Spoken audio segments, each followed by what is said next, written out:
Так, почему меня не видно? Меня видно, напишите. Вроде показывает, что я в эфире.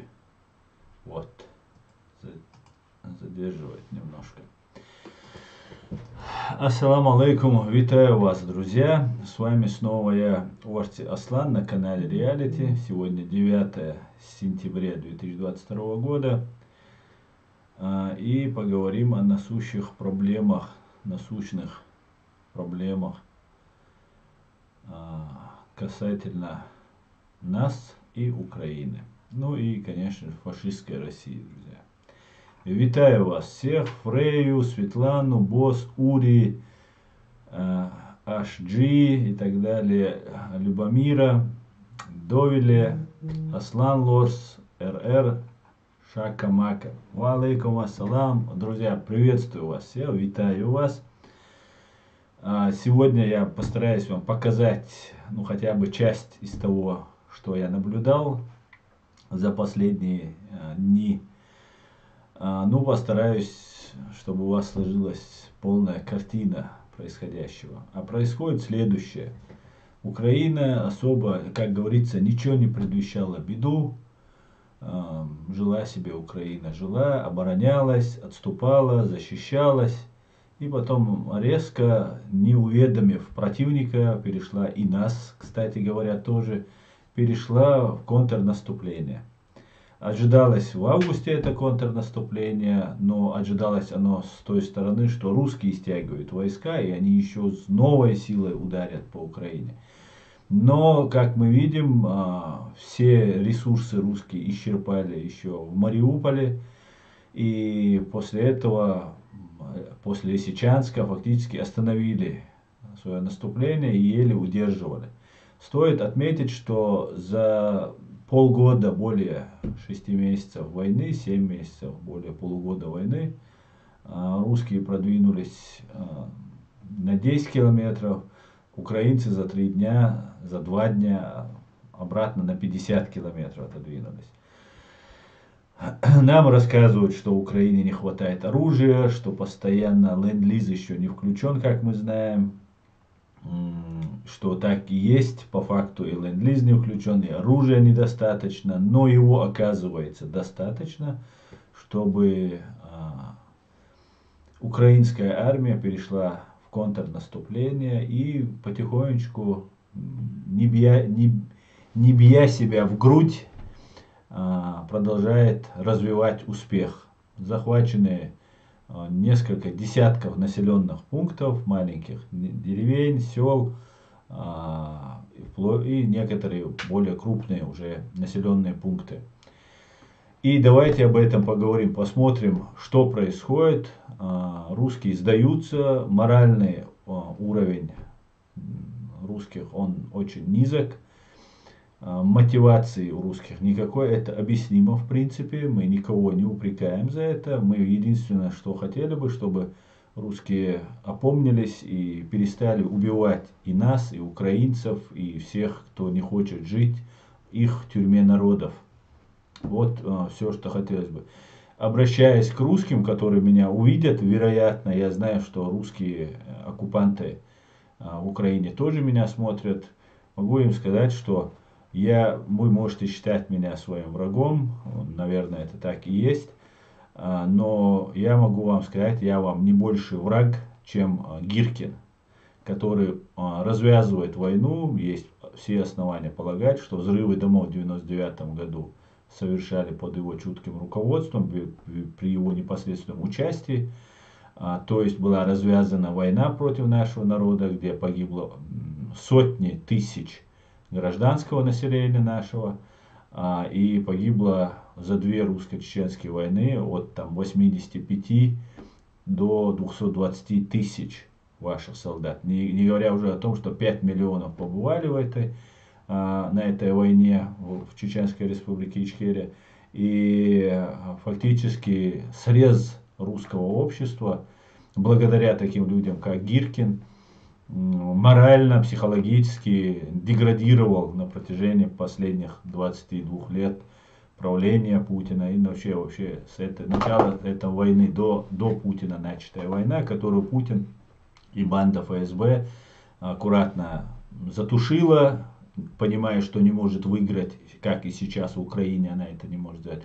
Потом, объявив нас террористами, подготовив почву, с новой силой подготовив общественное мнение в самой фашистской России, в мире, на нас напала и убила нас и убивала ваше население. И это такие люди, как Гиркин. Сегодня Гиркин то же самое делает, и он призывает, свои понты их не прошли КГБшные, он себя ГБшником называет, хотя он никакой не ГБшник, он самый настоящий гибнюк.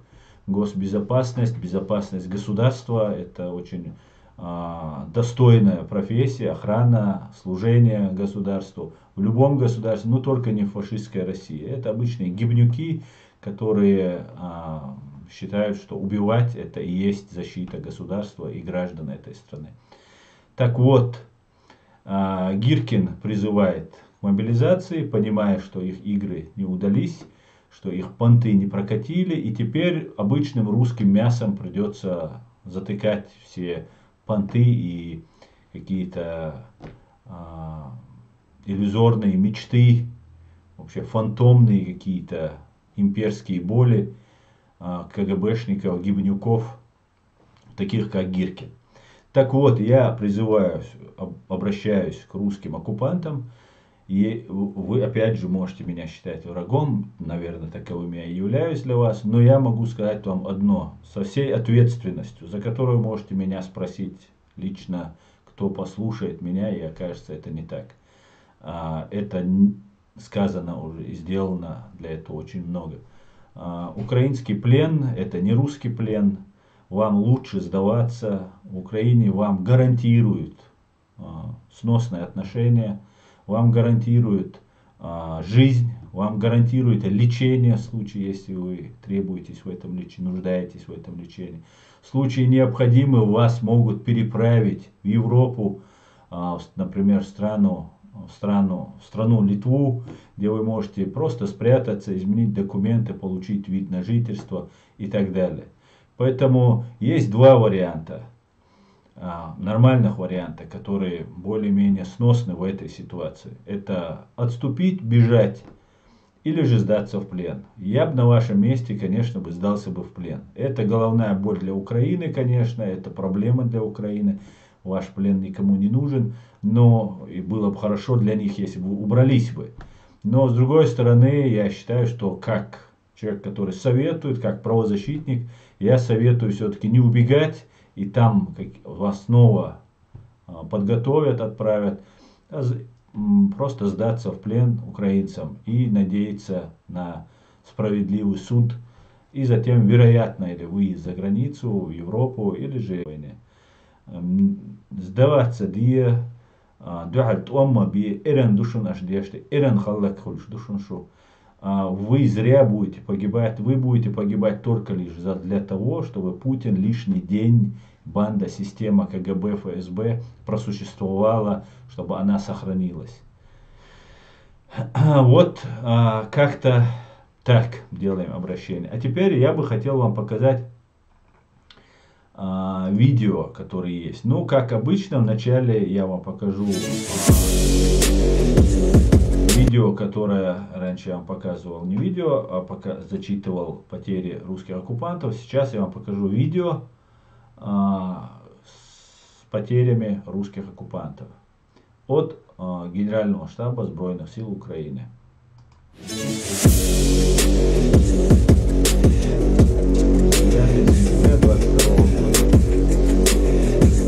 650 метров.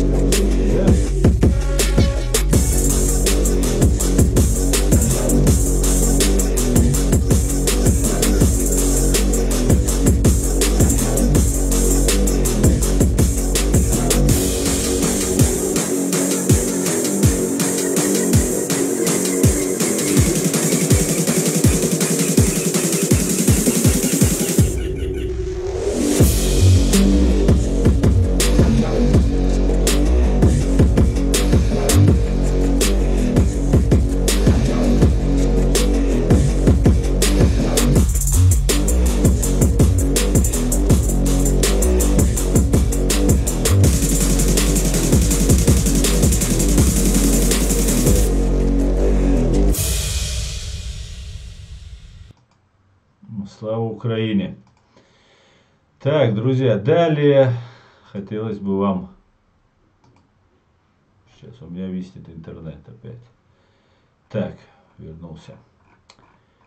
Так, друзья, продолжим немножко орудовать на странице Фейсбука Генерального штаба Збройных сил. Итак, сообщаю вам, друзья, сегодня 9 сентября, 2 часа назад, 237-я гвардейская десантно-штурмовой полк РФ прекратил свое существование из-за гибели или ранения всех военнослужащих. Большая часть выживших находится в крайне критическом состоянии. В результате контрнаступления сил обороны Украины на нескольких направлениях оккупационные войска ищут пути безопасного выхода из боевых действий и возможные условия. Рашисты из 202-го отдельного мотострелецкого стрелкового полка, дислоцированного в Хабаровской области, отошли с позиций и перешли в ближайшую лесополосу. Подразделение осталось без командиров и связи. В данный момент звонят родственникам с просьбой связаться с командованием и узнать, куда им двигаться дальше. Некоторые из них просят жен обращаться на горячие линии Минобороны России и Красного Креста с требованием вывести их из Украины. Оккупанты пытались сопротивляться наступлению на Харьковском направлении, обстреливая позиции ВСУ из танков и тяжелой системы залпового огня «Санцепек». Однако понесли серьезные трупы и отступили. Жалуются на мощное наступление ВСУ, нехватку боевой техники. Из-за отсутствия логистики ретрит деорганизован. Для покидания боевых позиций используют велосипеды и мотороллеры, отобранные у местного населения. Много военных уходит. То есть идут 55-60 лет. Для удержания позиций в Херсонской области оккупанты вывезли с территории РФ свежих солдат. Однако пополнение категорически отказывается принимать участие в наступательных боевых действиях. Вместе с этим пропагандистские российские СМИ распространяют информацию о том, что контрнаступ ЗСУ Украины – это фейковая пиар-акция. Кремлевская пропаганда стремится убедить своих граждан в том, что все сообщения о контрнаступлении – это демонстрационное шоу для Европы и цивилизованного мира, а все приведенные западным вооружения и военная техника продается неизвестным покупателям. И теперь давайте посмотрим, насколько это дезинформация. Так, сбивают самолет. Давайте покажу вам это видео. У меня будет много видео для вас.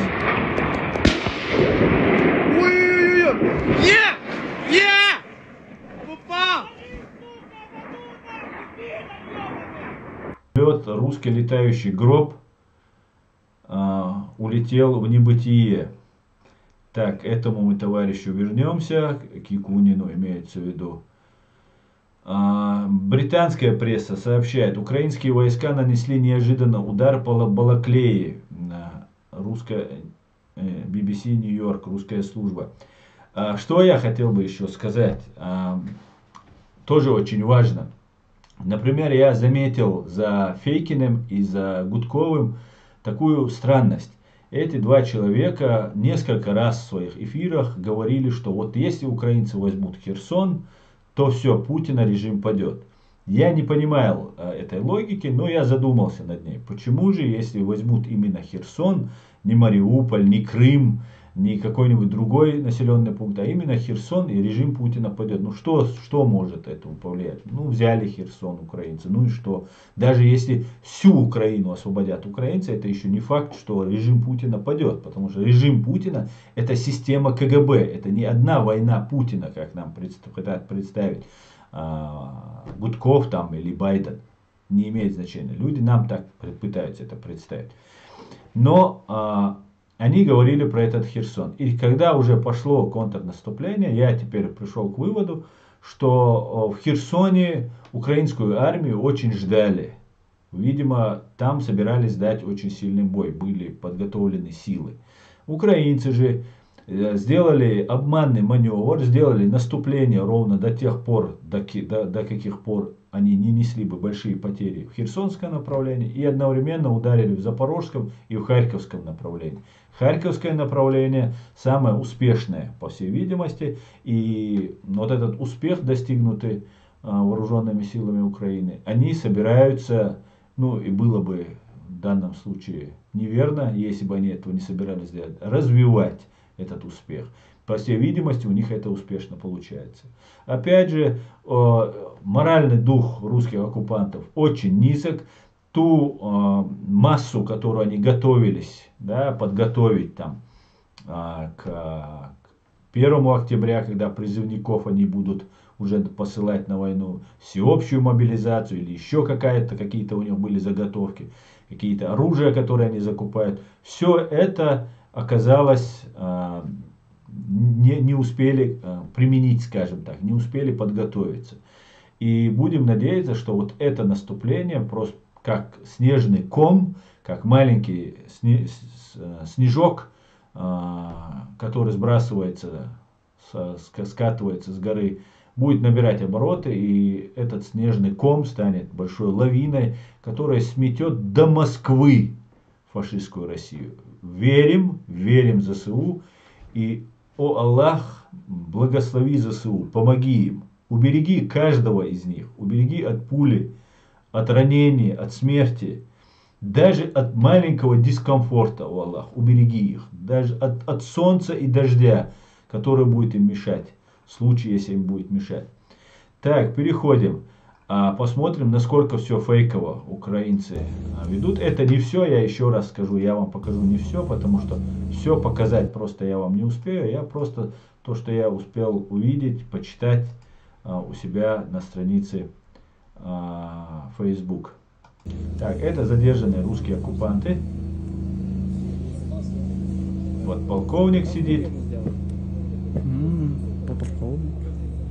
Так, подполковник арестован, задержан, подлежит суду. Так, ну что у нас происходит? Так, пойдемте дальше. Пересечение реки Днепр. Тоже очень интересное видео, которое я вам сейчас покажу. Группа террористов пытается пересечь реку. Извиняюсь. Пересекаем Днепр.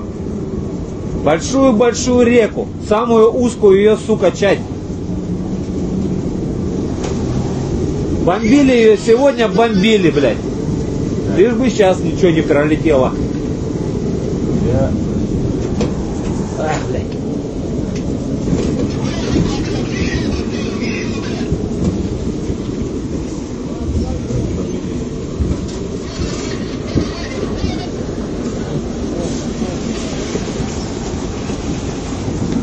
Да бляха-муха, что там за затор ебучий, блядь, а?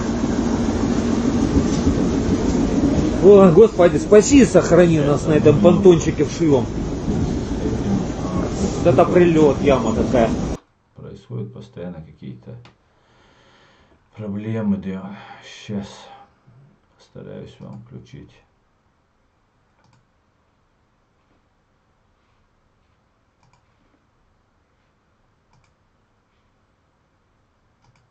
Пересекаем Днепр. Большую реку. Самую узкую ее, сука, часть. Бомбили ее сегодня, бомбили, блядь. Лишь бы сейчас ничего не пролетело. Ах, блядь.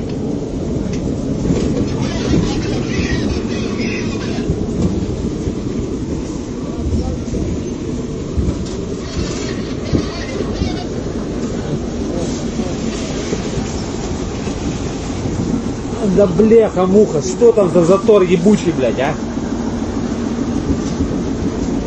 О, Господи, спаси и сохрани нас на этом понтончике вшивом.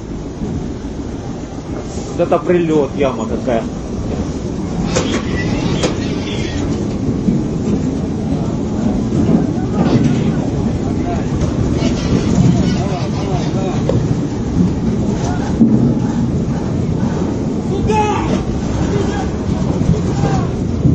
Куда-то я сюда!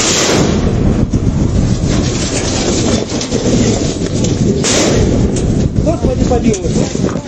А куда валим, ёб? Бля! Господи, помилуй! Так, постараюсь вам включить второе видео.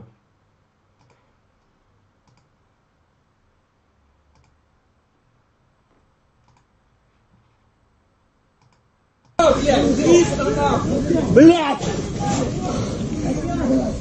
А! А!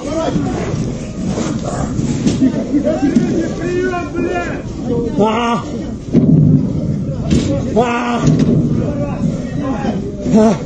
А!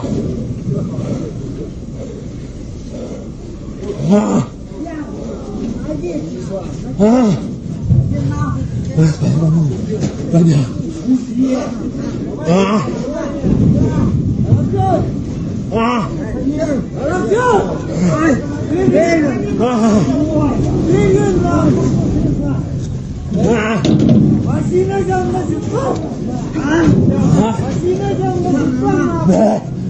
Сука!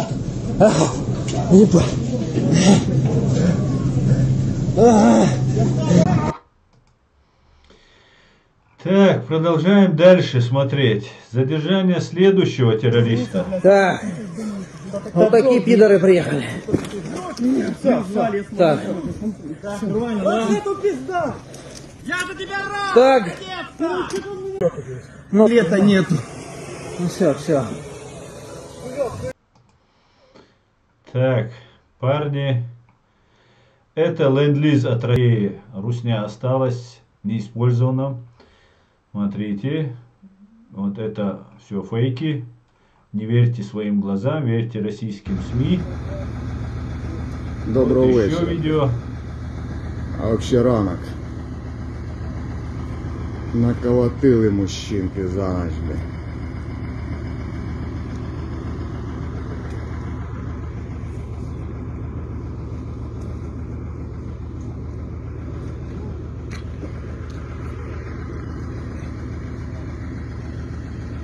Передавайте на... Пойдемте дальше. Также сообщаю для всех, кто критикует нашего Шольца. Германия выделит Украине 1 миллиард евро, заявил канцлер ФРГ Олаф Шольц. Здесь тоже вот задержанные, тоже я не буду здесь просто слишком мат, там они там разные похабные вещи говорят. Поэтому я вам это видео не покажу. Давайте посмотрим, как в Балаклее русский танк бежит от Украины.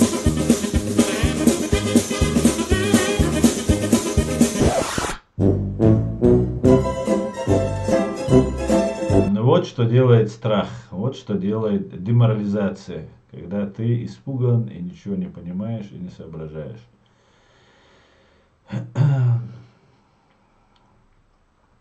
Так, опять мой интернет глючит, да он. Так, пойдемте дальше. Я вам много чего хотел показать. Вторая армия мира, напуганная украинскими коллегами из Харьковщины, представляет самые высокие стандарты.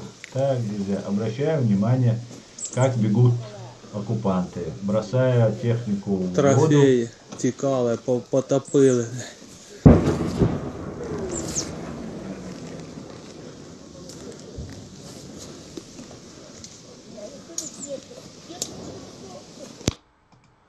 Это все, то, что вы видите, это неправда, потому что это все выдумка. Верьте российским СМИ. ЗСУ повстійно знищили элитный гвардейский десантно-штурмовой полк армии РФ, разведка сообщает. Это только что я вам зачитывал о потерях целого полка русскими. Так. Звільня Благодавка с Украины. Так, давайте еще. Оба, пане панове, Благодатівка наша. Благодатівка взята на Херсонщині. Хлопці, це школа Благодатівки. Прапор Дебелів.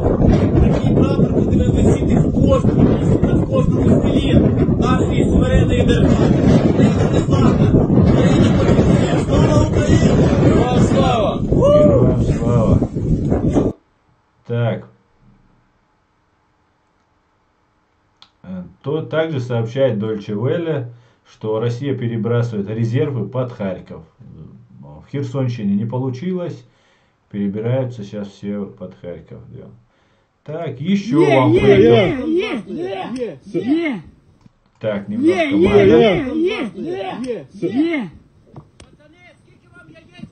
5 яєць картоплю. Є, Глоба. 5. Сука, вода. Пизда нахуй. Є ракети ще? Нема. Сука, одна, Андрюха. Заряжай ту, блядь. Давай. Так, парни немножко возбуждены, их можно понять. Вот что нам сообщает директор ЦРУ Уильям Бернс. Я так полагаю, здесь в переводе немножко ожоги получается. Это провал, говорит директор ЦРУ, оценил вторжение России в Украину. Через полгода очень жестокой войны Украина начала контрнаступление. После очень жестокой войны. А вторжение России можно рассматривать только как провал. Путин сильно недооценил мужество и отвагу Украины. А ведь, я от себя добавлю, Джохар Дудаев предупреждал, не надо недооценивать украинцев. Самая большая ошибка — это недооценить украинцев. Ведь надо слушать, ну да, враг, но ведь умные вещи говорил. Не слушают Шарикова, не слушают. Не только откроется слабость российских вооруженных сил, продолжает Уильям Бернс, но и несет долгосрочный ущерб российской экономике и поколениям россиян. Поколениям. Как уже сообщалось, 237-я гвардейская десантно-штурмовой полк, точнее, все, нету его больше. Так, ну и немножко вам террориста в ленту тоже отпустил бороду, чтобы все было по-серьезному. Давайте послушаем террориста. Очень точно поражают цель, до 5 метров попадают. Почему звук у вас, друзья, звук слабый, скажите? Просто наводится на сигнал мобильных телефонов, на работающий мобильный телефон, на любой гаджет. И плохо сбиваются наши средства. Плохо. Они вообще не сбиваются, Орел. Он говорит, что любые украинские системы залпового огня и там их ракеты наводятся на любые телефоны, на гаджеты. Вот все. Обнаружили они вот эту группу с телефончиками. Все туда прилетает, короче говоря. Ну, дела вообще просто суперские. Так хорошо просто, что даже из дома уходить, чтобы не сглазить, да, чтобы людям на глаза не попадаться. Так все хорошо. Так, слава Украине, друзья. Давайте перейду к вашим вопросам. Еще есть, но у меня висит интернет, и я не могу почему-то вам в быстром режиме все это показывать. Подождем немножко. Так, почитаю ваши комментарии, друзья.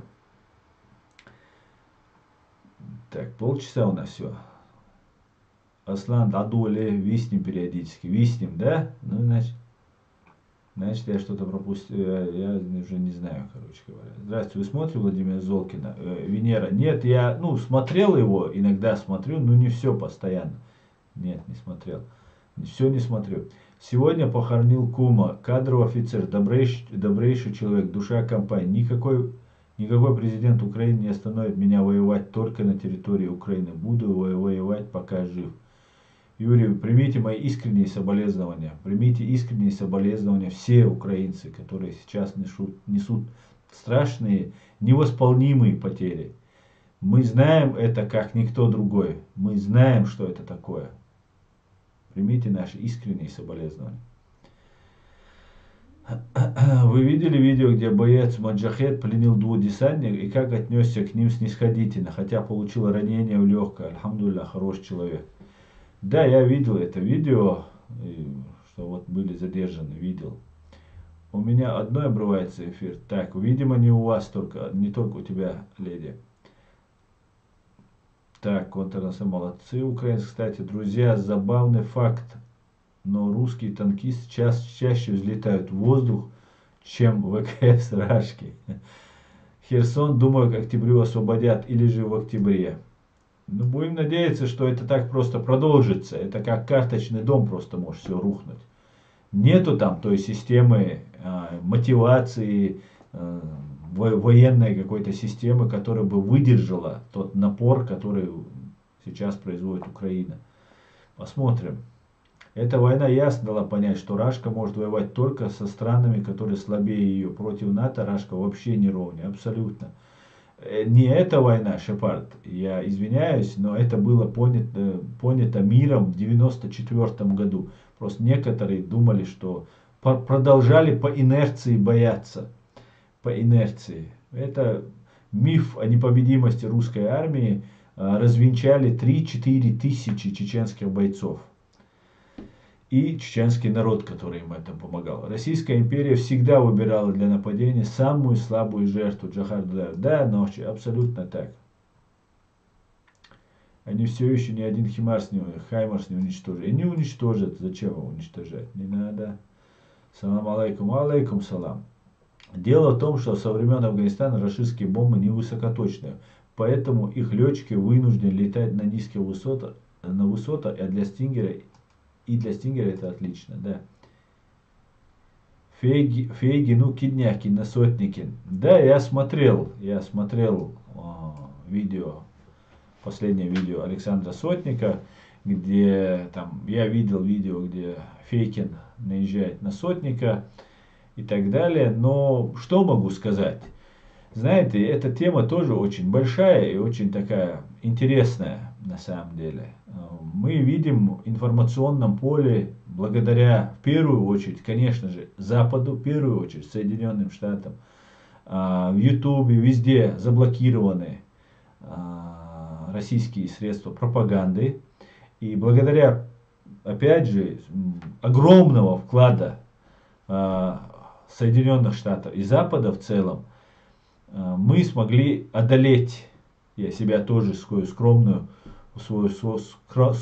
лепту внесшую, пристегну себя, да, или отнесу себя к тем, кто побеждает на информационной войне, но паритет, и как мы видим уже победы Украины на военном фронте мы имеем, но мы не имеем их в тылу.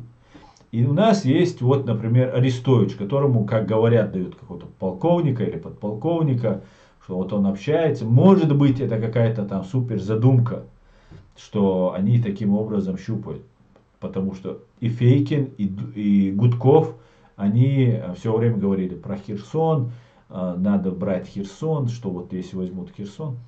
И таким образом, может быть, украинская разведка проверяет их планы, зная, что они агенты. Это мы тут говорим, что они агенты, да, для тех, кто не знает. А украинская разведка, по всей видимости, прекрасно понимает. И раз систематически Арестович выступает, ну, доверимся украинским властям, хотя это я не считаю абсолютно не полезным, ну, может быть, в какой-то степени это полезно, но вреда от этого может быть больше заигрывания с этими разными агентами, которые здесь, в Европе, абсолютно вольготно себя чувствуют. Как выяснилось, Фейгин живет где-то во Франции, как говорит Сотник.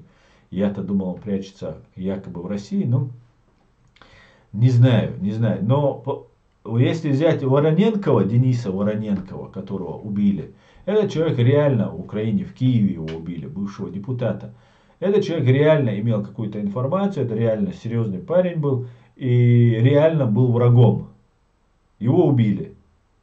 Но не делали покушения ни на Пономарева, ни на Гудкова. Первая цель для уничтожения, по логике КГБ, это должен быть, если это предатель, то это Гудков. Его не уничтожают. Он сидит у себя где-то в Болгарии, как он говорит, хотя Гибнюку верить особо нельзя, но он, допустим, сидит там. И их не убивают, ни Фейкина не убивают. Зато им дают, они просят убежище, им предоставляют охрану, им защиту. Например, чтобы меня тут охраняли. Ну, мне очень много пришлось. И митинги проводить перед американским посольством.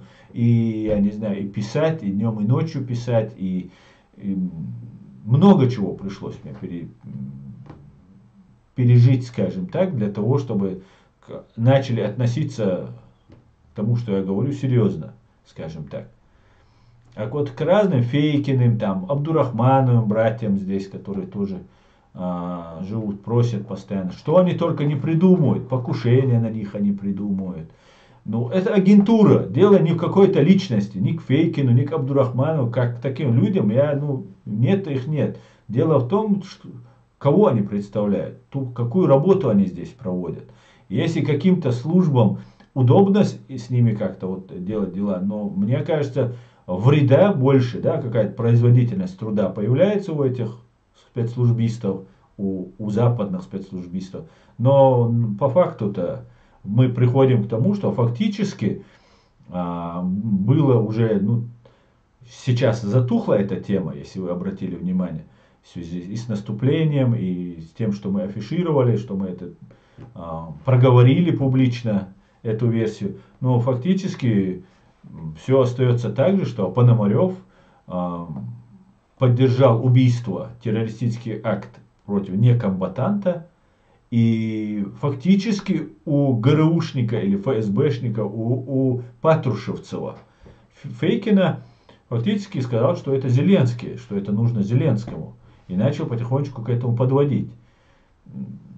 Если был бы суд в Мариуполе, я надеюсь, уже он не состоится, если еще какие-то там события были бы по плану, как они хотят, русские имеются в виду, развивая, если это все развивалось по их плану, то, например, Аслан Масхадов был объявлен террористом, и его тело не отдали. А почему не объявить актера, комика вчерашнего, если можно было офицера, который никогда не запятнал свое имя терактом, насилием над слабыми. Если его объявили террористом, почему нельзя Зеленского объявить террористом и так далее? Ведь есть надежда, ведь и здесь, в Германии, и в мире огромные силы, сейчас они заползли под корягу, но они там находятся, и они не собираются просто так успокаиваться. Если бы они успокоились, заткнулись бы, может быть, не преследовали. Но должен быть суд над этим. И мы должны, чеченцы, принять участие в этом суде. Я боюсь, что Украина может начать говорить, что они, или Запад, мир будет говорить, оставьте Чеченскую республику, мы будем судить только за Украину. Потому что если начать судить и за Ичкерию тоже, то всплывут разные факты, в том числе, может быть, со стороны и Украины, и Запада люди принимали участие, которые сейчас воюют против России, против Путина. Я лично не собираюсь не граждан фашистской России преследовать. Лично я, за это могу сказать, за преступления, которые были совершены. Ну, кроме каких-нибудь одиозных и неприкрытых преступников, которые будут на слуху, уже есть их имена на слуху. Но по факту вот эти Фейкины, вот эти Пономаревы, Гудковы и масса вот этих Миловых, Навальнята вот эти люди преспокойно ведут свою разведывательную, пропагандистскую, провокационную деятельность, влияют на миллионы уже людей. И благодаря тому, что их раскрутил тот же Арестович, та же Украина получается, тот же Ермак, за которым, за Арестовичем, как Арестович говорит, стоит Ермак, он его как бы представляет. Про Ермака тоже ходят не очень хорошие слухи. Например, швец такой есть, да, Юрий, я его давно не смотрел, но вот я в Фейсбуке встретил видео, глянул про Ермака, но фактически человек такие вещи говорит, которые, очень сложно опровергнуть, например. Поэтому я могу, конечно, ручаться только за себя. Только за себя в этом деле, вот в этой политике, как я сюда зашел, посмотрел, я могу ручаться только за самого себя. Только лишь. Но могу сказать, что, например, Александр Сотник ни разу у меня не вызвал ни малейшего сомнения, что этот человек не работает на идею, не работает на принципы, что для него важнее принципов, идеи, что-то больше, финансы, например, или влияние спецслужб. Все может быть, я ничего не утверждаю. Ну, по крайней мере, я в этом гадюшнике видел только вот одного настоящего честного журналиста. Я могу ошибаться, как во многих личностях я ошибся, но факт остается фактом. Фейгин воевал в Боснии под началом Младича, военного преступника, осужденного Международным судом в Гааге, с тем самым Гиркиным. Я не сомневаюсь, что они были знакомы там, потому что русских там было не так уж и много, чтобы они не виделись, не встречались. Но, по крайней мере, командование у них точно общее было от русских, которое отправлялось. И каким-то невероятным образом этот человек пытается опорочить честного журналиста. Я могу вот сказать, что этот человек честный. Это моя позиция, моя точка зрения. Но я так считаю. Я ни разу не видел его за какими-то там провокациями, подлостями или схемах, которые принимают, которые внедряют нам гибнюки разные. Никогда из-за этого он не был замечен. И вот этот Фейкин фактически мочит с миллионным, более, сколько у него уже, под 2 миллиона людей, в Украине его порочит, в Европе порочит, в русскоязычном контенте, он его пытается опорочить. А кто? Осечкин какой-то, который просто по внешнему виду видно, что это ГРУшники, военные там, силовики. Эти люди, я про Осечкина, которого там мне подкидывали, я его не слышал просто никогда ранее. Да, какой-то ГУЛАГу нет, там громкие названия, все это они умеют делать. Надо смотреть. Я занимался правозащитой в России. Я занимался, видел, и почти во всех московских правозащитных организациях я побывал, во многих побывал. Имел связи, контакты, наводил справки, потому что мне важно было смотреть, кто является Гибнюковым, кто был симулякром, кто и честным, порядочным человеком. Вот таких я фактически не нашел. И Осечкина тоже там не было в этом списке среди людей, которые что-то делают. А сейчас Осечкина преследуют. Сейчас он тут развернул какую-то деятельность, какие-то видео, что тоже очень странно. Забрасываются видео, которые, пытки, для чего? Для чего это делается? Только с разрешения администрации. Мне администрация не сливала этого ГУЛАГа. Потому что она сливает только своим доверенным людям. Поэтому такие люди, как Осечкин или Фейкин, они не имеют права здесь, в Европе, у нас угрожать журналистам каким-то. Угрожать людям, которые, или там, выкладывать его телефон, например, Фейкин выкладывает. Это нарушение закона раз, а во-вторых, для чего это делается? Нанести честному журналисту. Был бы это нечестный журналист, была бы какая-то грязня между ними. Я бы даже не обратил внимания. Но я верю еще в людей, которые есть порядочные, честные. Один из них Саша Сотник.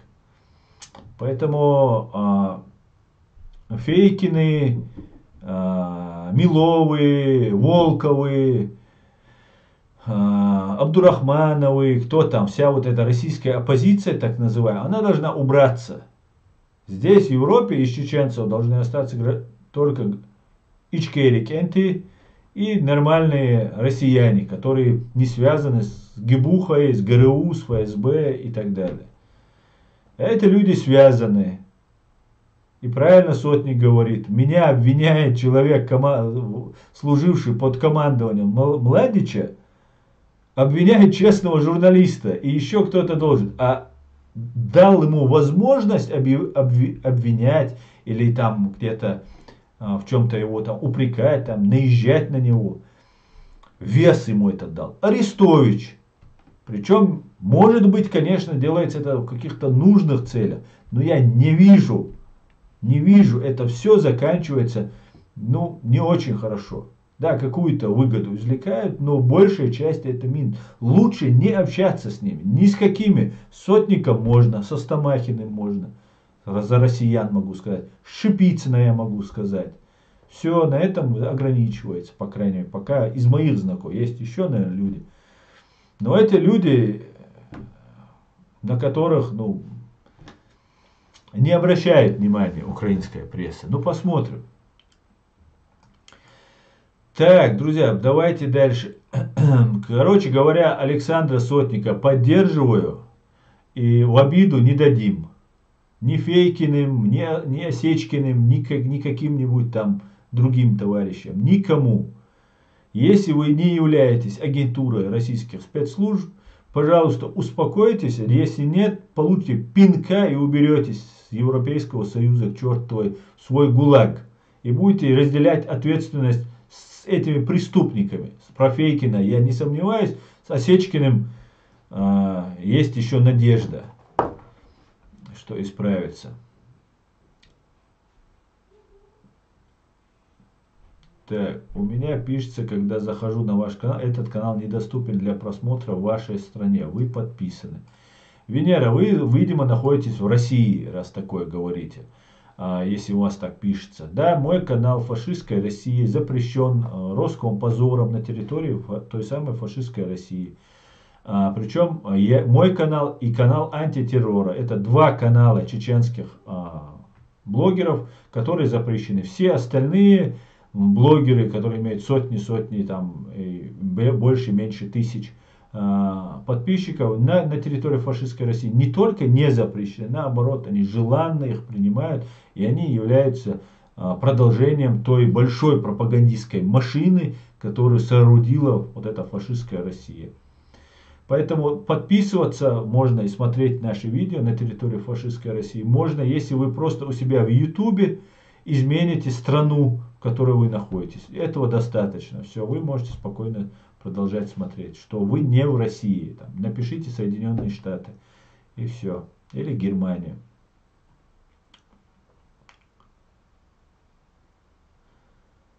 Так, через Днепр. Это так. Асан, что за терки между Осечкиным и ГУЛАГу нет, и Сашей Сотником? Ну, я знаю, что дело не в между Сотником и там Осечкиным. Дело между гибней и антигибней. Вот. Сотник это антигибня. И в это, ну, по крайней мере, я в это верю. Салам, сахоми, вежери, алейкум салам. Так, взятие Херсона было бы стратегично в глазах Пула, ведь за Херсоном уже Крым, и Крым это как смерть Кощея для Путина. Украина, так. Иисус Христос и апостол Фома гонят русского оккупанта из нашей святой земли. Слава Украине! Героям слава, Хома Брут! Героям слава! Так, слава Украине, смерть фашистам. Так. Аслан, он генерал, просто переоделся в полковника, его личность уже установлена. Да, я тоже слышал эту информацию, даже разместил этот пост у себя, но потом сказали, что это не так. Поэтому я пока приостановился с распространением этой информации. Смотрите, что вас тут ждет. Я вас каждый день говорю, так, Садула и Байарасата. Сейчас начнется, так, Пьянковский век, и тогда постоянно дичь Гибнева разносят. Да, Пьянковский тоже начал у меня вызывать вопросы. Знаете, что меня вызывает? Ну, сейчас скажу. Ну ладно, скажу. У Пьянковского такая болезнь, не то что болезнь, но такой нарратив, он говорит, что чеченцы ненавидят всех русских. Вот всех, не имеет значения, хороший, нехороший, Политковская. У него этот был, его спич по этому поводу был в отношении Политковской. Что убийцы Политковской, братья Махмудовы, жили у себя в Очхой-Мартане, и их жили там у соседа, у двоюродного брата или где-то у себя дома, и их соседи не сдавали, говорит. И поэтому, говорит Пьянковский, для чеченцев все одинаковы, что Шаманов, что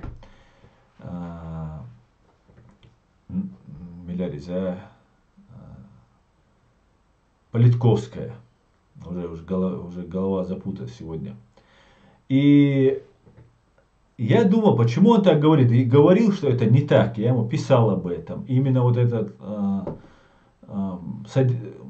фрагмент книги, из книги Хаджи Мурат Льва Толстого, я ему послал, что мы не испытываем ненависть, мы хотим просто самосохраниться. Это наш инстинкт самосохранения. Это, конечно, не слова чеченца, а русского писателя, великого писателя. Но при всем при этом, я ему это написал. Все равно он продолжал это говорить. Сперва он вроде замолчал, не перестал на эту тему говорить. Ну, вроде я ему разъяснил, мне казалось. Но потом опять он это начал. Я так полагаю, я, конечно, могу ошибаться, что это делается для того, что в случае, если мы все-таки раскребем вот эту завесу, которую Пиантковский на себя навесил, он пострадал от лорда, убежал там, что-то лорду сказал, и все, и вот он на второй день убежал в Америку, сейчас живет в Вашингтоне. И может получиться так, что фактически, если мы накопаем что-то и скажем, вот Пиантковский, если это будет исходить из чеченцев, скажут, да он всех русских так считает.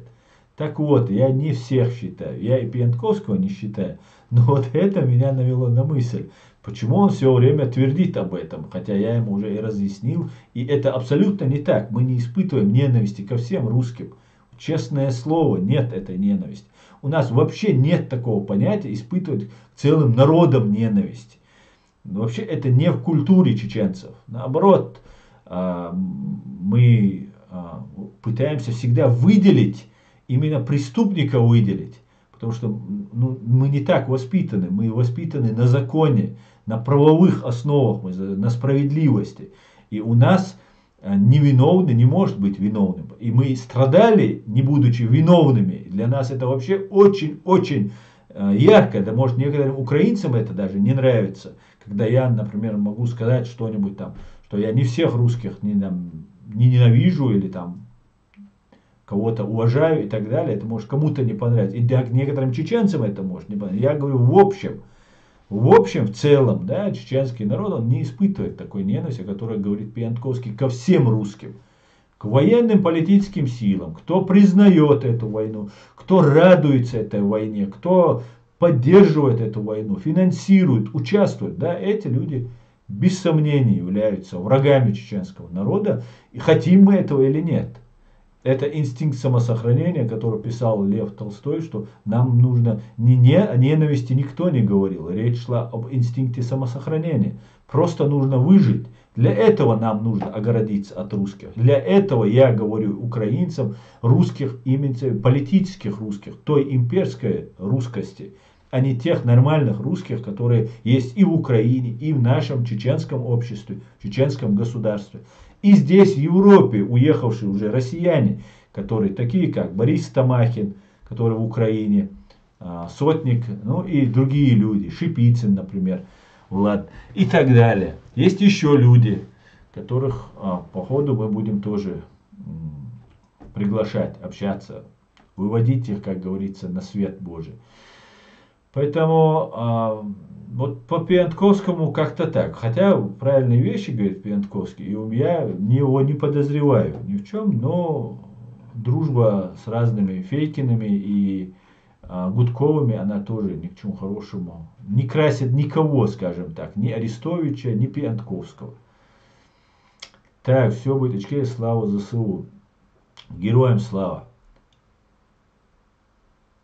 Путин, скорее всего, украинцев тоже хотел превратить в крепостного. Да, совершенно верно, Нохчи Дальнобой. Абсолютно так. Так. Друзья, я перемотаю, потому что я уже ушел далеко вниз. Аслан, все в чате, Сюрди, Хули, Пиантковского, наушники сильно ему на голову давят. Вообще не могу его слушать. Какой-нибудь полубайда. Какой-то полубайда. Витаю тебя, витаю, Евгения. Так, друзья, Чуваш, ассаламу алейкум, ассалам, Чуваш, приветствую тебя. Так, так, Аслан Лорс, вижу, так. В Швеции приняли резолюцию, если коротко, Исламская республика Ичкерия. Да, я, правда, не видел, я слышал про какую-то резолюцию там и так далее, и так далее. Мне важно, знаете что, мне не важно, какая там будет обозначаться, называться в представлении там некоторых людей Конституция. Какое бы ни было решение, какое бы ни принял Аслан Масхадов решение, это действующий президент. И это решение если не соответствует, я уверен, он это совершил. Конечно, любое вообще действие, любое преступное, непреступное действие, оно всегда оценивается по обстоятельствам, по сумме фактов, которые вынуждают принимать то или иное решение. И я не считаю, что принятие такого решения Саддам Асаду это какое-то там супер большое преступление, как сейчас нам хотят какой-то степени, с одной стороны представить, Аслан. Я не о тебе говорю, Лорс, я не о тебе. И мне важна суть. Если это решение принято, это президент. Он мог принять такое решение. Оно может быть не соответствует Конституции, оно может быть незаконным, оно может каким угодно, но он, как действующий президент Чеченской Республики Ичкерия, мог принимать решения, даже выходящие за рамки Конституции, в условиях войны, там, все что угодно. Если же у нас есть конституционное решение суда, мы можем просто решением Конституционного суда отменить, если это решение даже президента не соответствует Конституции. Оно, очевидно, не соответствует Конституции. Поэтому оно, конечно же, будет убрано. Для меня важно, чтобы в нашем, в европейском, по крайней мере, сообществе чеченцев не было русских агентов. Если мы избавляемся от русских агентов, мы можем уже и менять неправомерный указ какой-нибудь президента. Мы можем разговаривать, мы можем находить общий язык, мы можем приходить к какому-то согласию. Ваххабисты, суфисты, каратисты, кто бы ты ни был. Если за нами не стоят враги, которые нами, как марионеткой на ниточке, нами дергают. Вот для меня важно, чтобы вот этого не было. Кто присутствовал на этой резолюции? С кем это проходило все? Кто там какой-то голос говорил? Вот мне интересно вот это. Вот это правовая сторона вопроса. Там какие-то люди собрались, где-то кто-то что-то провели. Я так и не увидел эту резолюцию. Пока. Я не увидел там какие-то там дебаты. Единственное, я увидел на каком-то ранее мне незнакомом канале, вот Муса Ламаев, которого я считал, что этот человек, ну, по крайней мере, заблуждается в своих вещах, что этот человек независим и просто ошибается, заблуждается в чем. Теперь я, наверное, так не думаю. Я не уверен, конечно, но и как раньше я не думаю, что этот человек заблуждается. Раз он прямо как магазин на диване. Вы видели, когда что-то продают, и вам так рассказывают. И этот ведущий, просто я удивился, можно подумать, было какое-то освобождение. Знаете, мне это напомнило, когда мы проводили марш, появилась некая Белова, что ли, какая-то бабуся российская, которая вела блог, может и сейчас ведет, я уже давно не видел ее. И она говорила, чеченцы подали Нет, это было не когда марш был, а когда мы подали 23 февраля, собрались перед Гаагой и подали заявление. По-моему, 2016 год был или 2015. Вот заявление подали. И вот она начала, вот как вот эти начала рассказывать. Все, падение режима Путина, все, чеченцы подали, Путин будет в Гааге, его будут преследовать.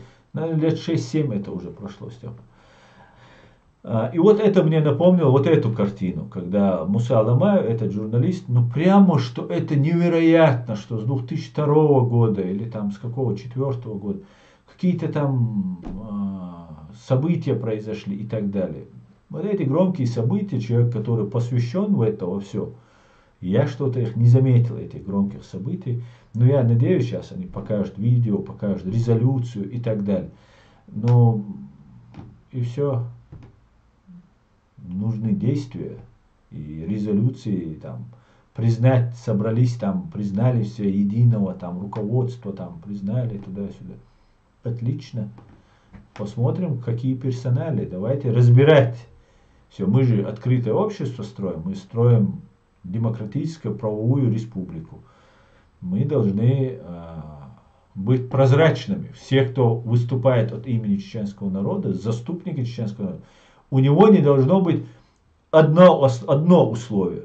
Он никак ни по матери, ни по жене, ни по родственникам, дальним, родным, близким, каким-либо угодным, ни по своему виду, деятельности, работе, никак не связан с российскими спецслужбами. Вот это должно быть прозрачно и железобетонно. Вот в таком случае я готов признавать и разговаривать со всеми. Вот мы являемся тогда свободным обществом. А вот там я на это не обращаю внимания, я не обращаю на другое внимание, если этот момент не учтен. А потом, если человек связан с российскими спецслужбами, хоть как-то опосредственно, через кого-то там, еще как-то, какие бы он мне не сулил блага, что бы он мне не обещал, я понимаю, что рано или поздно эта спецслужба, которая уже победила все наше политическое руководство, убив, посадив, там, запугав, все разошлись, никого не слышно, поляна тихая, все молчат, действуют разные вот эти персонажи, и никто им не препятствует. И мой голос звучит, как будто я тут против выступаю, вношу раскол, как будто было все идеально, я пришел и вот внес раскол, и вот все тут разделились и так далее. Вот для меня вот это важно. А так, конечно же, у нас есть основа Конституция 92 года, к которой мы придем в любом случае. Будут эти внесения учитываться, которые были внесены в 97 году, да, и они не повлияли на саму Конституцию. Там внесено, что Чеченская, Исламская, Чеченская республика, религия, как там было, главной религией, что ли, является ислам, там указано. Я ничего в этом не вижу. Мы все мусульмане, и что будет указано там, мусульмане, исламе, ничего зазорного я в этом не вижу. Я вижу, что на этом исламе пытаются нас делать какими-то страшилками, пугалом там, и так далее, и так далее. Нет. Если этого нет, и за нами, за этими людьми, за нами, за всеми, за мной, за кем, за всеми не стоят русские спецслужбы, все, мы находим общий язык. Мы всегда найдем общий язык. Нету возможности. И вот над салафитами, над ваххабистами, которых так называла вся Чечня, сейчас почему-то это так очень большое оскорбление, видимо, и за этими людьми, если не будет стоять русские спецслужбы, если они почистят свой круг, и у них не будет, какой бы ценный пропагандист не был, вещатель, вербовщик не был, который стоит сзади, наизусть знает Коран там и так далее, какой бы он ни был, если они отсоединятся от всех связей, мы увидим нур, свет увидим, как от них будет исходить. Но пока что мы этого не видим. Мы видим, что в Лапоту, ущелье Лапоту, человек, представляющийся Абу Хамзой Магомедом Ибрагимовым, который отправляет наших 13 парней, они там погибают. Он садится этого за Имарат Кавказ, сажает в тюрьму за тот же радикальный ислам, за шариат, который они нам навязывают, который они нам рассказывают, что это так нужно, управляясь из Лубянки или из Генерального штаба Российской Федерации. За спиной кто-то у них стоит. Если вот это все убрать, то все будет отлично, и никаких вопросов не будет, никаких религиозных, никаких ваххабистских, никаких нет разногласий. Есть только российская спецслужба и их агенты влияния.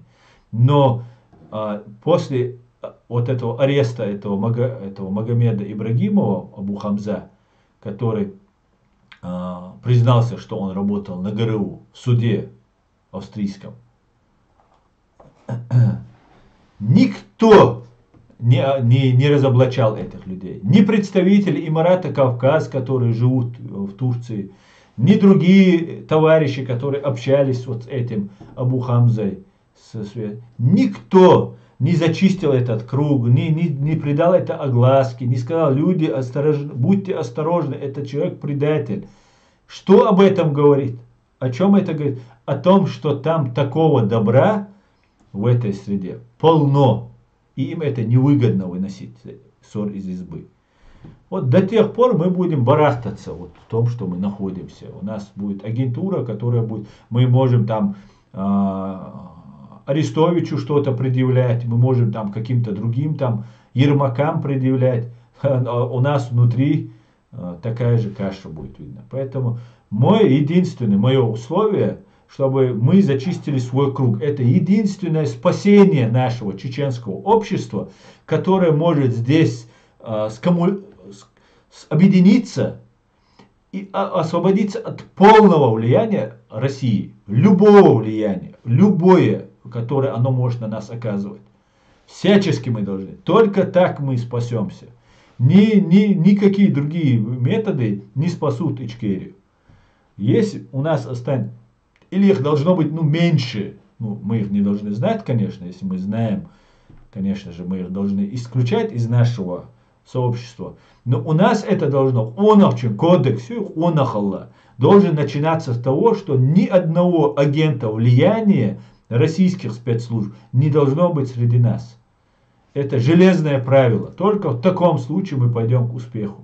Пока я не наблюдаю, что мы хотим этим заняться. Мы готовы воевать с Кадыровым, воевать с ваххабистами, воевать с этими, воевать с теми, но мы не готовы очищаться. Пока я не вижу таких чеченцев. Вижу, конечно, пока, если я говорю, не за всех, конечно, речь идет, но мало я вижу таких людей. Мы еще пока дезориентированы, мы пока еще не знаем, где. Если бы знали бы чеченцы, доверяли бы, мне доверяли, Хусейну Исханову доверяли, нашим другим товарищам, которые реально, независимо что-то делают для своего народа, не ради какой-нибудь спецслужбы, а для своего народа.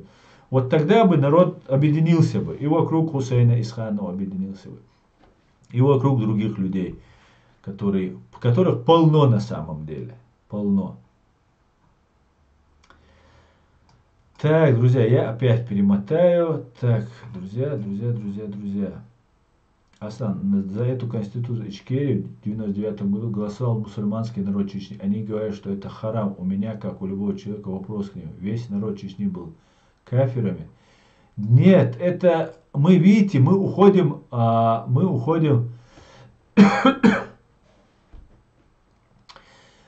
в детали. Мы начинаем говорить, что вот в 99 году за Конституцию 99 года не голосовал никто. Голосование Конституции происходило принятие Конституции происходило в 92 году. 12 марта принята. Марта, да, если я не ошибаюсь, или мая, уже путаюсь. Марта она принята, 12 марта. И все, это есть Конституция. Туда можно носить изменения. Некоторые вещи, изменения Конституции, которые не затрагивают основные, главные, а главные бывают всегда первыми идут. Первая, вторая, третья статьи идут. Это основа основ, на чем строится, это хребет государства, на чем строится правовая система этого государства. Правовой хребет. И изменить Конституцию, конституционный строй, который фактически Аслан Масхадов изменил, это тяжкое преступление. Но никогда это принимается в таких условиях президентом, если бы это был бы какой-нибудь захват власти, какими-то посторонними лицами после. Это был легитимный президент, который имел полномочия. И даже если он совершил вот это деяние, оно может рассматриваться только как ошибка, допущенная им в силу разных сложившихся обстоятельств. Поэтому преступление это тоже не назовешь. Как и то действие Доки Умарова по самоотстранению. Сейчас все хотят свалить вину на него, сказать, Дока Умаров во всем виноват, он там террорист, там исламист и так далее. Это тоже не так. Дока Умаров самоотстранился, оставил это государство и возглавил Имарат Кавказ. Все, Ичкерии за то, что чеченский народ голосовал, парламент голосовал, все это. К этому Дока Умаров сказал, что я к этому отношения не имею. Но та группа людей, которая сражалась против фашистской России, эта группа людей предпочла его видеть лидером и сказала, давай объединимся. Я считаю, что это было неправильным решением. Абсолютно неправильным. Но это я считаю сейчас, сидя в кресле, в тепле и сыты. И на меня бомбы не падают, и против меня 1000-1500 человек не ведет, там какая-то группа против меня ведет работу, но не так, как против Доки она велась. Поэтому и он был ограничен информацией во многом. Хотя, конечно, он многое лучше знал, чем мы сами. И мы не знаем, какие еще могли быть обстоятельства. Мы многого чего не знаем. Но сам факт, то, что Дока Умаров самоотстранился, это тоже никакое тяжкое преступление, которое тоже хотят powiedziать. Нет, самоотстранился, отошел и все. Также и Масхадов совершил неправильно, Конституционный суд решает, неправильно, все, отменяется указ.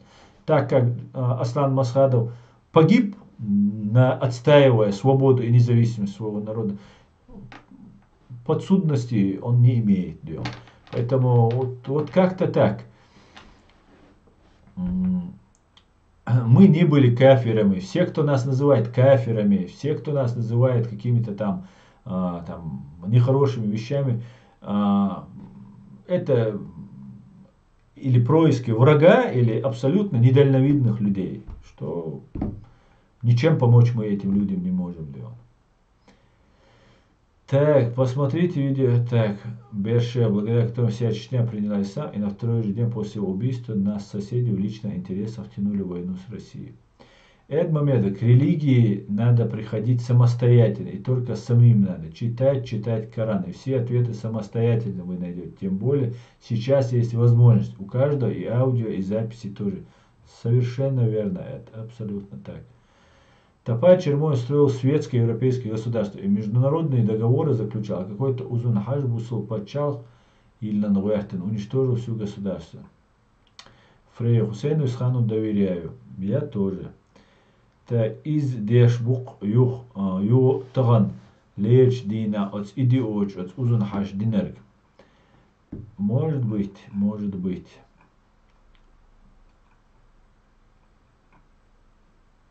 Салам всем свободным людям. Салам, салам.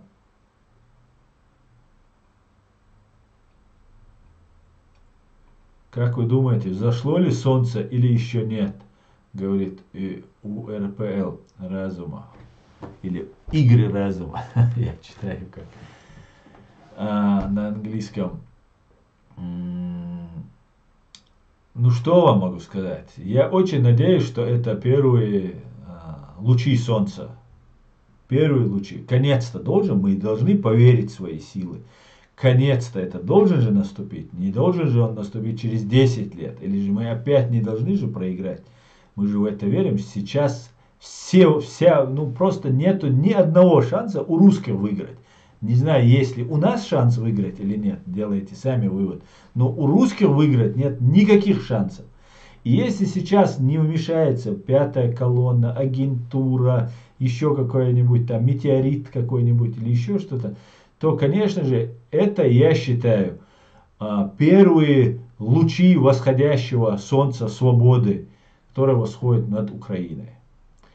Путин сказал, что это над Россией восходит солнце. Нет. Солнце отныне восходит со стороны Украины. Да, Алмула. Да, Алмула.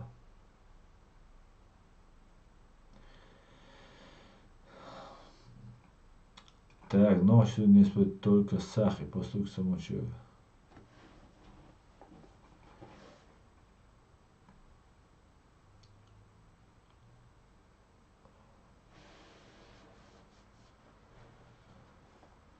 Так, судный день дүйч ашхельч, да лей надолу дненчу обещан, еда детиш. Так. Ясно, если они говорят о религиозной республике, от нас отвернутся большие страны, чего как раз хочет Кремль.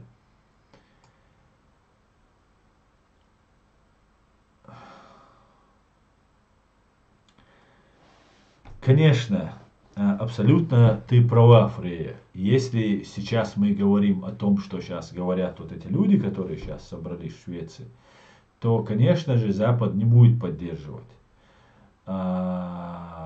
Если так это пойдет. И именно для этого были засланы сюда разные тузики и разные вот эти религиозные блогеры, за которыми всегда торчат уши российских спецслужб.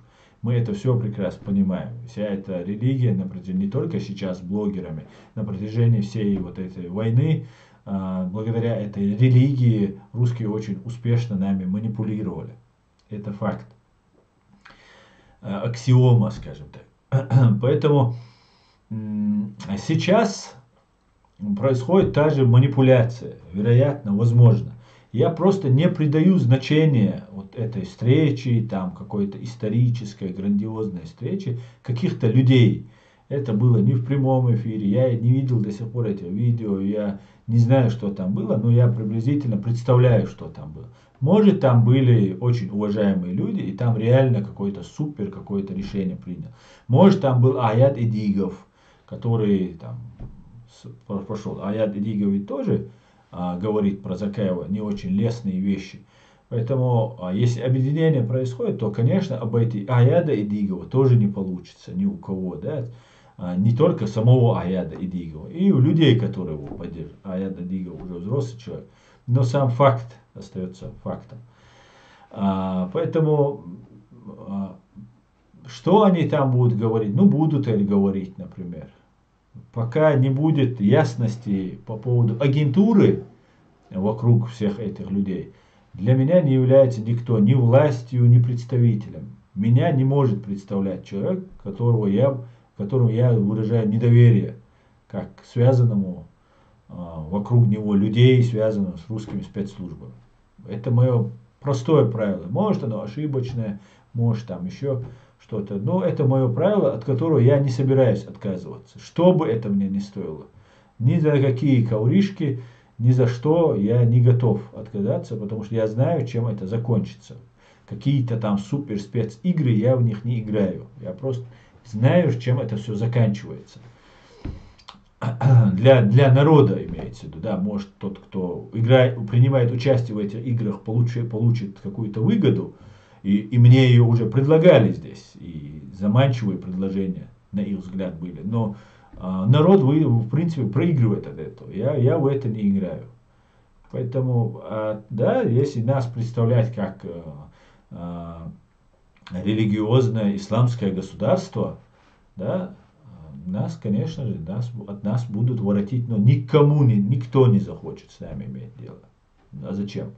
Зачем им нужно лучше? Они как считают, что есть Россия, юридически, раз Чечня является частью Советского Союза, ведь так, ООН, частью Российской Федерации, ООН нет. Есть мы часть Советского Союза, Чеченская Республика, часть Советского Союза. Значит, мы в юрисдикции фашистов, русских оккупантов и фашистов. Мир с юридической стороны говорит, все, это нас не касается, этими товарищами занимаются русские. И мы как бы относимся Russian, мы Russian получаемся для них. Поэтому исламские разные вот эти направления, для того, чтобы не иметь с ним дела, их оставят Russian. Занимайся Russian, у тебя получается, и может быть, скорее всего так и будет, Russian нам предложит большие какие-то блага, у нас много чего будет, нам скажут, ну давайте будем просто в составе России, ну давайте на этих условиях. Ну у нас ведь договор, который в 97-м подписали, на 5 лет был, началась война, мы не успели, давайте мы вам свободно выборы, приглашайте наблюдателей, будут наблюдатели, проведите выборы, выберите себе президента и так далее, и так далее. В итоге чеченский народ, который не имеет ни финансовую, ни грамотность политическую, спецслужбистскую, осведомленность в этих нехороших делах, фактически согласится, и если согласится, я не соглашусь. Мне ничего не надо, можете меня потом, когда до этого дойдет, мне говорить, что я там предаю народные идеи там, и так далее. Нет. Если мы останемся в связи с фашистской Россией, если в наше правительство войдет хоть один представитель фашистской России, имеет право баллотироваться депутат, президент, кто угодно, занимать какой-либо силовой пост или вообще какой-либо пост в новой Чеченской Республике Ичкерия, человек, связанный с фашистской Россией, я в этом не участвую. Никто. Когда был Аслан Масхадов, там разрешили Руслану Кутаеву войти, для того, чтобы не обижали предателей, которые служили России, так как Запад это попросил, там, и так далее, и так далее. И это можно простить, можно допустить. У нас были вооруженные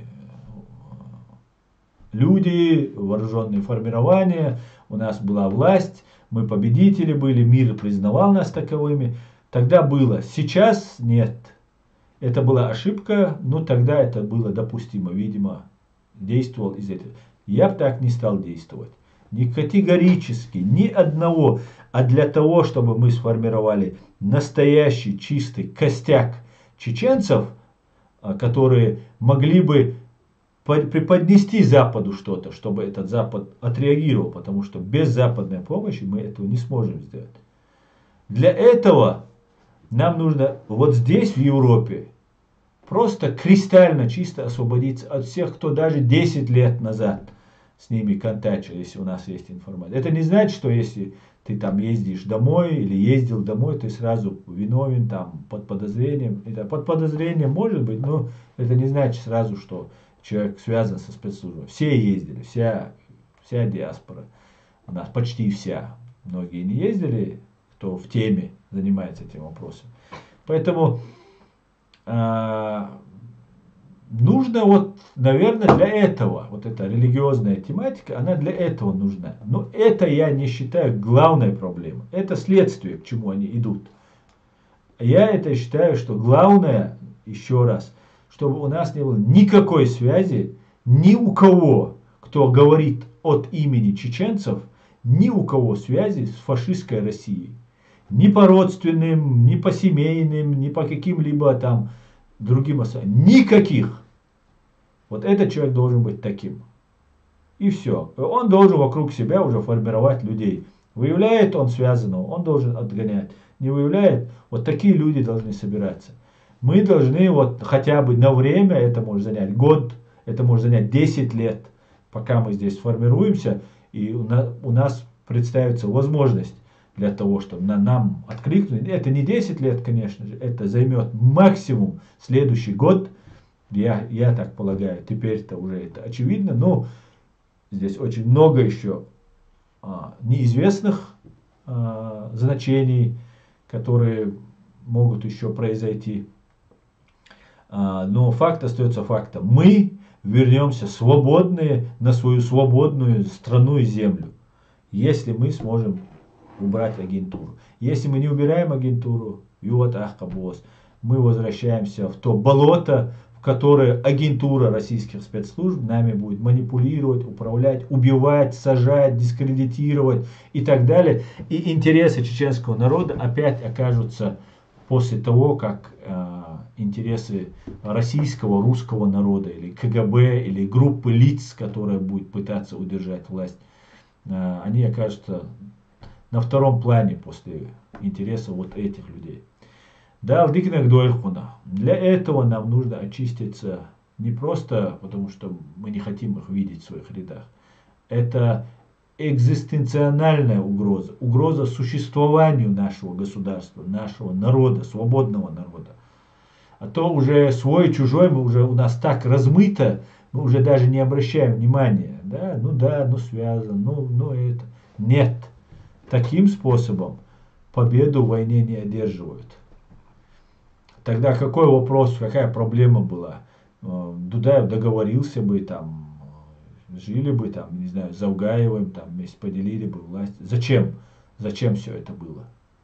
Для того, чтобы опять оказаться, ни один человек связанный, это целые кланы, это целая система. Русские разные там, так называемые эксперты нам постоянно хотят рассказать, что там чеченские кланы, чеченские тэпы. Я не знаю никаких кланов.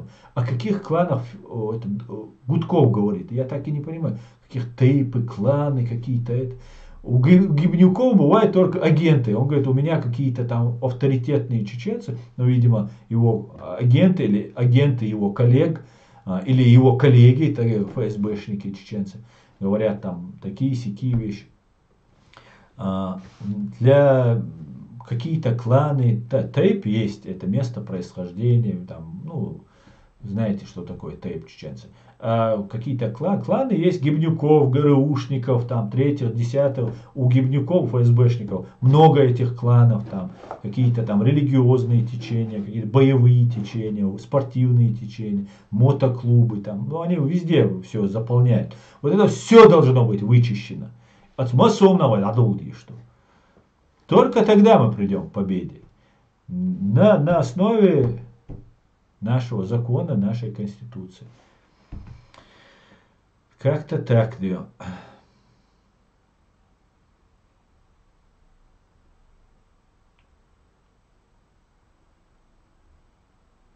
Кремль луч сет тош бухнохчи. Идухса дог итак, Фрея. Именно и он духса дог итак. До того way лоуздейт, хою хажошел, мюжгш, лоуздейтер, идухса дог итак.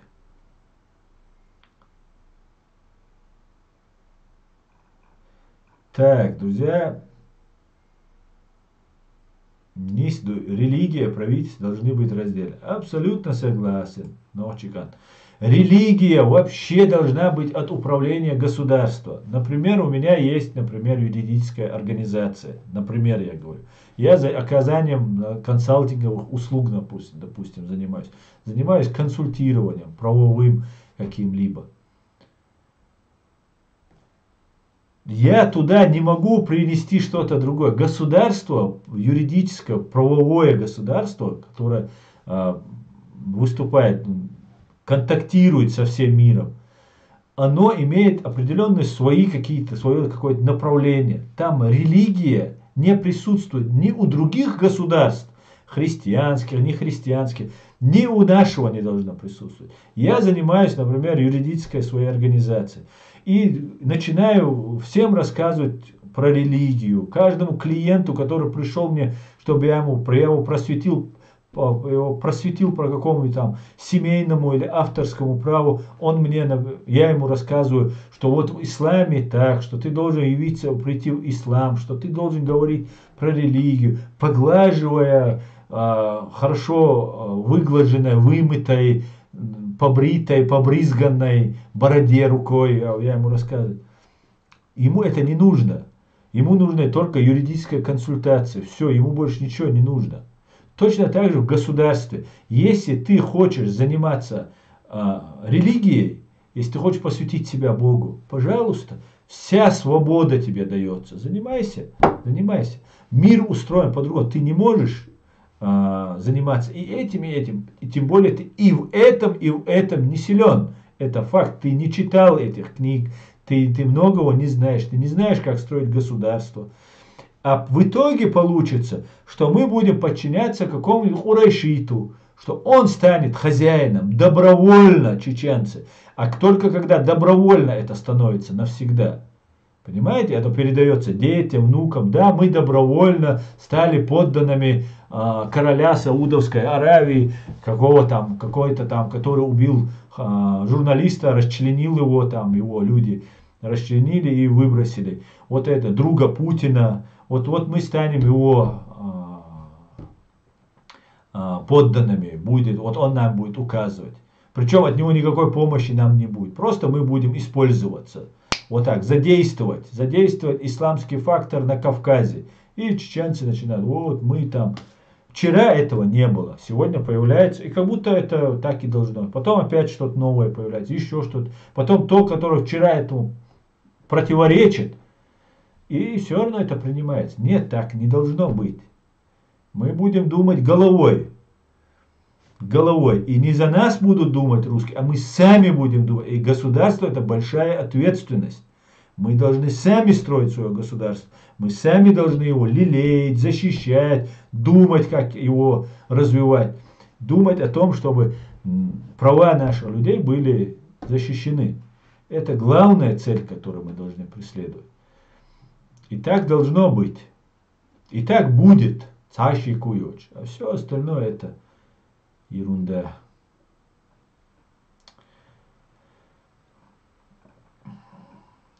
Так, Кремль еще лучше. А вот так.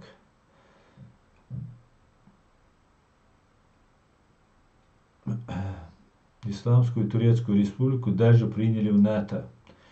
Это не исламская турецкая. Они ее так, может, называется, в Конституции, может, так указано. Это демократическая Турецкая Республика. Да, у нее основная религия ислам.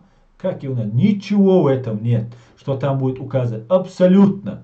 Наоборот, даже это будет подчеркивать. Но религия отделена от государства. Да, это констатация факта, что на этой Богом данной земле живет народ, который почти 100% является мусульманом.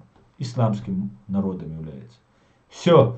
Но без вот этих резких заносов в сторону там и так далее. Религию ты хочешь Богу поклоняться? Пожалуйста, исповедуй, учи.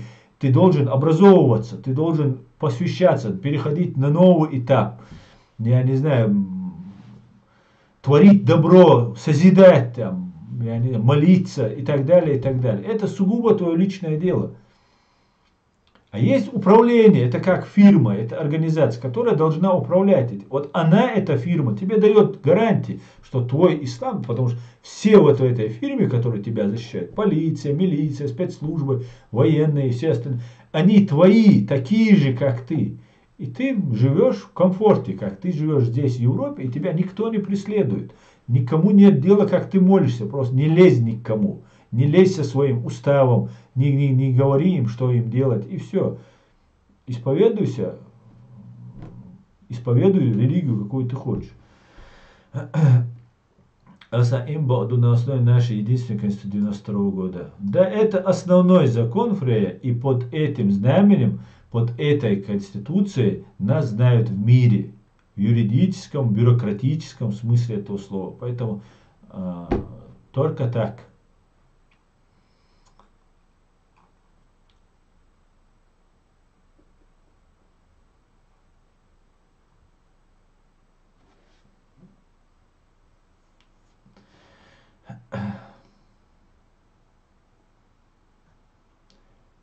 Так, друзья, время наше заканчивается.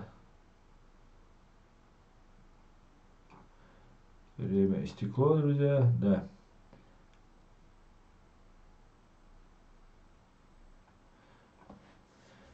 İslamski paçaq yezerş davu Afganistane, gazqi bizerş davu Rizane, nohçi mahka, nohçi aydal diyesçer, bolh dalti billi qahiyik.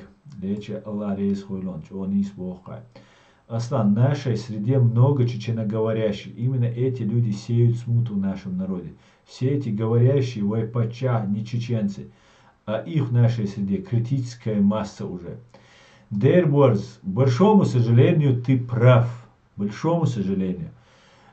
Чеченцы этнически по крови не имеют значения, какие они. Они чеченоговорящие, если они не в интересах говорить о крови, да, в наше время это уже не актуально.